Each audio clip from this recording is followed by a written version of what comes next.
রাহি রাহুলকে বলে আমি বাড়ির সবাইকে মিথ্যে বলেছি।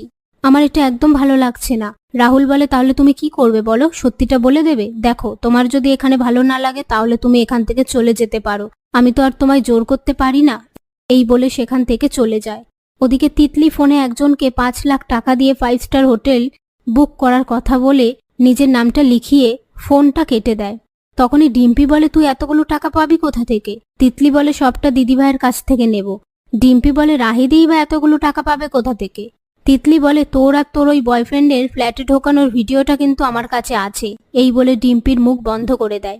পরের দিন রাহি আর রাহুল অষ্টমঙ্গলা যাওয়ার জন্য তৈরি হয়ে নিলে পিসি ঠাম্মি বলে আমি তোমাকে যেই গয়নাগুলো দিয়েছি সেগুলো পরে এসো। সেই কথা শুনে রাহি গয়নাগুলো পরে আসে।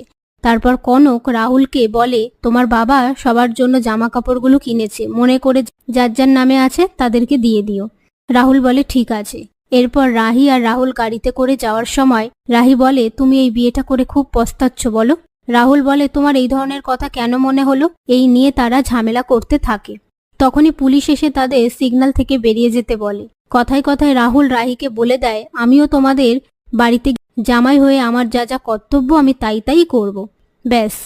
এরপর রাহুল আর রাহি বাড়িতে আসলে সবাই তাদেরকে দেখে খুশি হয়ে যায়। আড়াল থেকে তিতলি তাদের ছবি তোলে আর আপন মনে বলতে থাকে দিদিভাই আমার থেকে সবকিছু কেড়ে নিয়েছে, দিদিভাইকে টোপ রেখেই আমি বিদেশে যাব, ওর থেকে আমি সবকিছু কেড়ে নেব। এদিকে রাহি আর রাহুলের পুরোহিত মশাই অষ্টমঙ্গলার গিট খুলে দেওয়ার পর সুজাতা একটা খাবারের থালা এনে রাহুল আর রাহিকে ধরতে বললে পাশ থেকে পুরোহিত মশাই বলে এটা সমৃদ্ধির প্রতীক, তোমরা দুজনে মিলে এটাতে হাত রাখো। সেই কথা শুনে রাহি রাহুলের হাতের ওপর হাত রাখে।